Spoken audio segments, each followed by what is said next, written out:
questa sigla del memento è un tormento. È un tormento, veramente è un tormento.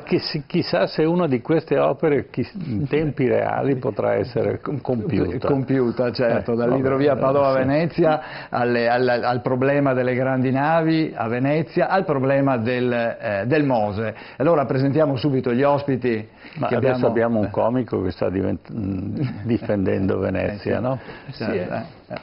Allora, presentiamo i nostri due ospiti. Allora, buonasera all'ingegner Vincenzo Di Tella, buonasera, ricordiamo esperto di costruzioni offshore, esperto di costruzioni, per così dire, in alto mare, no?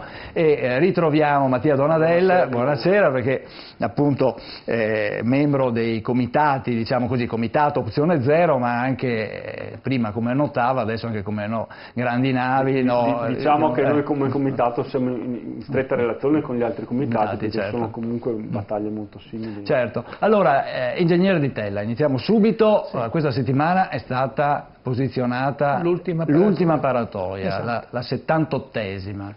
I problemi restano sempre gli stessi, però. Certo, e tra l'altro è uscito un documento che proprio di questi giorni lo stiamo ancora leggendo, però mi sono portato dei numeri che sono illuminanti. Sì. Allora, ci illumini. È un documento fatto da una ditta, tra l'altro qui di Padova, che riguarda la manutenzione delle paratoie dell'intera barriera di Punta Sabbioni, dove sono 21 paratoie. Quindi solo 21. In tutto quanti sono quelle? 78. 78, quindi solo per 21 ci lega cosa c'è. Esatto. Allora, stia attento gentilmente, c'ha gli occhiali che battono sul microfono e a casa magari non riescono a capire bene. Quindi diciamo che appena è finita l'installazione di quest'ultima apparatoria incominceranno a fare la manutenzione, cioè credo che sia il primo caso al mondo per cui uno appena finisce di installare qualcosa deve incominciare la manutenzione. Io a me non risulta. È come comprare un'auto e fare il tagliando subito. No, non è un tagliando questo, perché come vedremo non è un tagliando. Sì, cambio le gomme, comincio a cambiare le gomme. Cominciamo a cambiare il motore. Ecco. Cominciamo a cambiare il motore. Quindi una parte importante. Per cui diciamo che questo rapporto che abbiamo potuto incominciare a vedere, perché come al solito questi rapporti sono voluminosi, copiosi, perché chiaramente chi partecipa intanto deve entrare nel problema, no? Questo qui dovrebbe essere un lavoro che faceva il progettista. Chi fa il progettista fa anche la specifica di come deve essere realizzato. Ecco. Per cui diciamo ci sono e metteranno in manutenzione le prime due paratoie, quelle prime che avevano installate, che avevano già fatto riemergere una volta e poi non si sono mai abbassate. Non sono più rientrate negli alloggiamenti. Perché quindi vanno riparate. Bisogna vedere cosa c'è, perché non si sa cosa c'è, no? E allora loro la prima cosa che fanno è tirano su queste due paratoie. Per queste due paratoie che la parte, diciamo, una è considerata manutenzione ordinaria. Quanto costa? Non so, per la gara è ancora fatta, cioè io ho la stima di chi ha fatto questa roba qua, ma le gare sono uscite proprio in questi giorni e sembra che ci siano tre società, tre consorzi che parteciperanno a questa gara e poi la daranno a chi vince questa gara.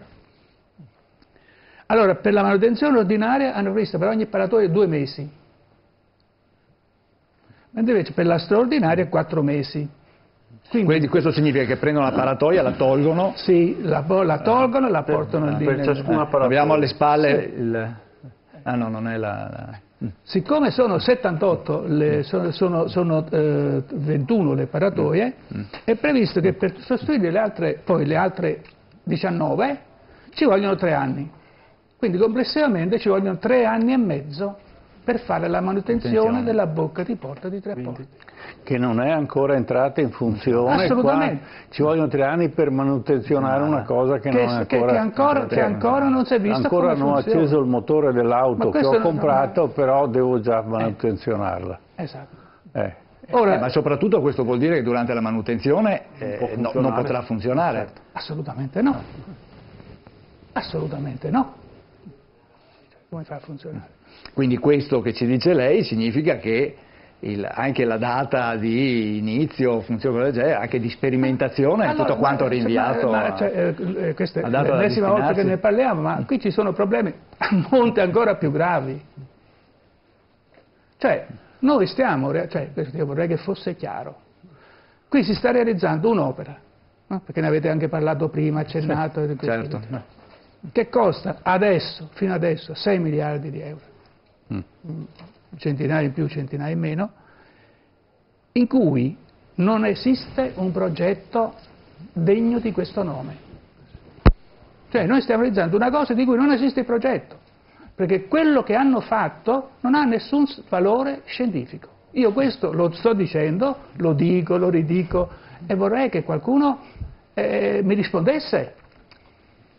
Perché non è possibile spendere 6 miliardi su qualcosa in cui il progetto non esiste, o perlomeno. Loro dicono che hanno fatto un progetto, ma i risultati che noi abbiamo sono assolutamente, non trovo neppure, improponibili nel contesto scientifico. Capito? Perché questo?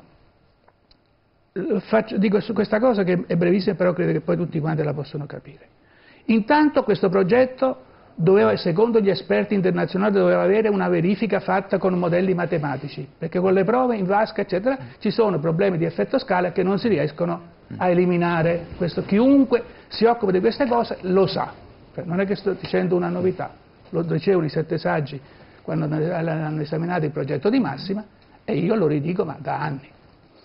Questi hanno fatto invece, siccome non avevano trovato chi faceva questi modelli, cioè non sapevano fare, non lo so, però comunque di fatto loro dicono e certificano che invece il progetto è stato fatto solo sulle prove sperimentali, con modelli in vasca. Ora, queste prove di modelli in vasca non hanno nessun valore. Quindi hanno fatto una prova che a livello effettivo, realistico, a livello progettuale non serve assolutamente a niente, non dà nessuna garanzia di funzionamento. Esatto. I progetti non ci sono. Quindi se lei non sa come funziona l'apparatoia, quanto si muove con le onde di progetto, eccetera, quanto si muove, quali sono le forze sulle cerniere, come fa a fare il progetto? Come l'hanno fatto loro? Loro l'hanno messo lì in verticale, nel posizionamento di funzionamento, nella posizione dell'acqua dentro e l'acqua fuori. Ma quello non è un progetto, quello è una porcheria. Certo, non tiene in considerazione tutte le varianti che possono avvenire nel funzionamento di una paratia. Se io non so come si muove, certo. Se lei chiede al progettista, no? Come si muove l'apparatoia di Malamocco o l'apparatoia di rapporto con l'onda di progetto, non si sa. Ecco, senta, volevo far intervenire anche Donadella, per capire, allora, innanzitutto le parole di Ditella che cosa le dicono? Dicono, come dire, esprimo un punto di vista tecnico e con una competenza tecnica che è, come dire, incontestabile, quello che comunque i comitati continuavano a dire, grazie anche all'aiuto di professori come il professor Ditella, che quest'opera non andava fatta e che non avrebbe mai funzionato. Allora, la questione per esempio del funzionamento, cioè di come possono rispondere le paratoie rispetto al moto ondoso, non è una questione di poco conto, perché c'è il rischio che queste paratoie con determinate condizioni di marea, di moto ondoso, possono andare, si dice in sfarfallio, in risonanza. Quindi se vanno in risonanza è molto facile, cioè è molto probabile che possano anche cedere. Allora, se cedono delle paratoie con una situazione di dislivello di marea tra il fuori e il dentro, Dio solo sa cosa può succedere a Venezia, perché voglio dire, col fatto che comunque la laguna dei fondali è molto bassi, è chiaro che si possono alzare delle onde che possono arrivare tranquillamente dentro il centro storico. Ma a parte questo, che questo lo si vedrebbe casomai in una situazione di entrata in funzione, ma il professor Ditella ci ha appena spiegato, non posso mettere in funzione perché non fanno in tempo a finire di manutenzione interna paratoie che arrivano all'ultima. Ecco, no, infatti questa cosa che ha detto stasera Ditella sinceramente mi ha sorpreso perché significa che non riusciranno mai a metterlo in funzione. Aggiungo solo due altri elementi solo tecnici, no? Il fatto che per esempio i cassoni stanno sprofondando di più di quello che avevano previsto, certo. Okay, perché pesano e il fondale probabilmente non tiene. Ma hanno sbagliato a fare i calcoli delle fondazioni, diciamo le cose come vanno dette. Che le paratoie, nel caso venissero messe in funzione, quindi vengono su degli alloggiamenti che sono sotto acqua, che cosa succede? Che la sabbia va a finire dentro gli alloggiamenti, quindi ci vorrebbe la famosa nave dietro con una specie di idrovora che tira via la sabbia per fare... Cioè è una cosa che già, come l'hanno pensata, non poteva funzionare, allora questo ci dà... non è che non poteva funzionare. Ma è vero però che per esempio loro sono andati avanti per stralci esecutivi. Sì, il concetto con cui è stato fatto quest'opera non è stato fatto perché funzionasse e costasse poco. Esatto. Ma è stato fatto apposta. Sì, voglio dire, come si fa a non prevedere, no? Che una cosa che sta in mare, sott'acqua eccetera, non entra sabbia, che non ci sia fouling, che non ci siano le cose. Poi siamo al momento, l'uso delle piattaforme, siamo già al momento della verità. Quindi significa che infatti questi mesi che ci vogliono, questi mesi che ci vogliono, perché prima di che bisogna preparare l'apparatoio, allora bisogna mandare lì a grattare eccetera, perché sennò non si alza, poi bisogna tirarla su, poi bisogna portarla in cantiere, lì c'è un altro apparatoio che... C'è tutto un discorso che è scritto in questo documento, sì, ma attenzione, in cui alla fine ci vogliono 3 anni. Queste non sono tutte le paratoie, sono solo 21. 3 porti. 3 porti. Poi ci sono altre 60. Ecco, quindi finite queste qua arriveranno le 60. Certo. Perché se a 3 porti si rompono o non funzionano, presumo, essendo state fatte in serie, anche le altre avranno le stesse problematiche. No, comunque c'è il problema è che comunque poi non ci sono gli impianti, perché gli impianti dentro per farle funzionare ancora non ci sono. Quindi non c'è il sistema per farle funzionare? Non ci sono. Adesso faranno degli impianti provvisori per fare queste prove. Tra l'altro, dico, appena abbiamo finito incominciamo le prove. Questa è un'altra...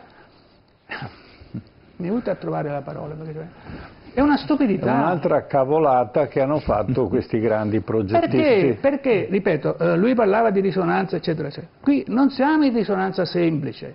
La risonanza semplice, tra l'altro, si vede subito, già come sono le parate adesso, quando le alzano, basta che le spostano, le fanno andare avanti e indietro e si vede qual è il periodo suo. E quello è il periodo di risonanza semplice. Semplice, certo. Queste paratoie, dagli studi fatti da principio, ma anche dalle prove che sono state fatte da loro stesse, anche sono state fatte male, eccetera, eccetera, hanno la risonanza subarmonica, che è un'insidia, è un'instabilità dinamica, come è stato studiata da un matematico francese di fine Ottocento, che per prima ha studiato questo. Che il problema che si ha per le navi nel rollio, alcune navi nel rollio hanno problemi di risonanza subarmonica, cioè sono instabili, cioè si capovolgono. Ho capito. Chiaro? Bene. Chiaro. Questo ormai lo sappiamo da 200 anni ormai, forse di più. Sì, che mettere in mano, io ripeto, mi sembra di averlo già detto un'altra volta, non vorrei ripeterlo, però a me mi è capitato 2 casi nella mia attività, lunga attività, no? Sì. Oceanica, di sistemi, uno mai progettato da me, perché io una delle cose che verificavo è che non ci fossero risonanze subarmoniche. Ma siamo stati chiamati per una consulenza, eccetera, quindi abbiamo fatto questa cosa e abbiamo fatto un programma. Abbiamo visto che quella cosa, tra l'altro si trattava di una riparazione da fare su cose che si erano rotte durante una tempesta, no? Quindi noi abbiamo fatto le modifiche di come poteva essere risolta, eccetera. Quando siamo andati in vasca a vedere come funzionava, abbiamo visto che queste qui andavano in instabilità dinamica. Io sono tornato a casa e ho detto, chiamiamo il committente, io da progettista non me la sento di suggerire di mettere in mare una cosa. Quindi abbiamo rinunciato a fare un progetto, perché io ho detto, io in mare non metto una cosa che è dinamicamente instabile. L'ultima volta che mi è capitato era una nave che era stata, è stata modificata, eccetera, eccetera. Quando hanno fatto queste prove, si è visto che al rollio si eccitava con 8 secondi e questa qui si muoveva con 16 secondi. E è subarmonica, no? Quindi significa che allunga il periodo. Allunga il periodo, l'armonica. Certo. E questi qui non capivano, no? Perché sono tutti andati in panico. ma scusate, cioè, è chiaro quello che sta succedendo, quindi bisogna che modificate il progetto. Io facevo il controllore da parte del cliente e ho detto dovete modificare il progetto perché io in mare questa qui non ve la faccio mettere, ma neppure se viene il padre, scusi, adesso non vorrei essere blasfemo, neppure se viene il Padre Eterno in terra. Certo. Per cui hanno dovuto modificarla, eccetera, alla fine è lì che funziona. Chiaro? Quindi in mare non si mettono le cose, sistemi dinamicamente instabili. E noi sappiamo che queste hanno questi problemi. Bene, certo. Un'ultima cosa prima di salutarci, perché abbiamo anche i risparmiatori delle banche che sono in sofferenza, che soffrono. Poveretti sono destinati a soffrire ancora, ma ne parleremo tra poco. Allora, questa operazione della pulizia, della manutenzione, si sa già quanto potrebbe costare? Ci sono diciamo che la stima che ho letto sui giornali, però sembrerebbe che sia intorno ai 18. Allora, soltanto questa parte di manutenzione preventiva. No, per la parte di manutenzione dei operatori, per il piano di sicurezza e coordinamento, per controllare, eccetera, eccetera, in questo documento è scritto che costa 261.271. Solo per coordinare il lavoro. Soltanto per coordinare il lavoro. Cioè non giriamo un bullone, però solo per dire come faremo. No, come coordinare il lavoro, la sicurezza, eccetera, eccetera, ci vogliono queste. Ho letto sui giornali che la stima per il è intorno a 18 milioni di euro, per cui per moltiplicato per 4 si arriva ai famosi 80-85 certo. di cui si parla. E siamo solo all'inizio. Ma ecco una cosa. Quando faranno questa manutenzione preventiva, perché ancora non è partito, poi siamo sicuri che funziona? Quindi siamo certi che non funzionerà? Non lo sappiamo. Io l'altra volta ho fatto un esempio che lo rifaccio perché a questo punto la gente capisce, no? È come se facessi un ponte, invece di calcolarlo come con i crismi, con tutte le regole, eccetera, eccetera, per cui io so che tra l'altro quando faccio le prove statiche, per cui se ci devono passare 100 camion, io faccio passare i carri armati uguale a 150 camion, no? Per essere sicuri che il ponte tiene, eccetera. Qui, siccome non esiste il progetto, dice faccio un ponte, poi facciamo passare le macchine e se va giù. Se regge, se non regge va giù. Possiamo fare. Noi speriamo, dobbiamo dire speriamo. Ma io spero che qualcuno ci ascolti di chi è responsabile della gestione di questa cosa, perché bisognerebbe mettere mano prudenzialmente a delle situazioni, perché buttare via soldi ancora non vale la pena. E io vorrei però dare un'informazione. Ormai è quasi un mese e mezzo che sono stato contattato dal Codacons. Il Codacons ha fatto un'interrogazione dicendo noi vogliamo sapere se queste cose funzionano o non funzionano e ormai vogliamo gli accessi agli atti. Allora è stato mandato al Ministero delle Infrastrutture e Trasporti, all'ANAC, al Sindaco, alla Regione, cioè a tutti. Il Ministero ha risposto in una maniera veramente esilarante, dice che loro non sono competenti perché queste qui sono cose tecniche. Quindi il Ministero non sa nulla? Il Ministero non sa, no.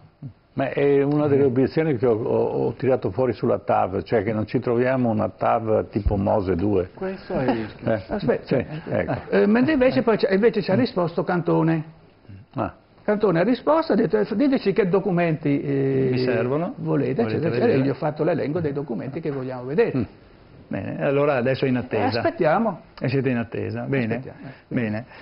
Allora, speriamo. Allora chiudiamo qua questa ennesima puntata della telenovela bonariamente del Mose e ne apriamo un'altra particolarmente sentita e che abbiamo seguito, abbiamo avuto modo di seguire spesso la nostra emittente, cioè quella dei risparmiatori truffati dalle banche. Abbiamo Patrizio Miatello dell'associazione Zellino Donara 3 che attende fuori dalla porta. Allora facciamo un brevissimo break pubblicitario e riprendiamo le banche popolari. Tra pochissimo. Bene.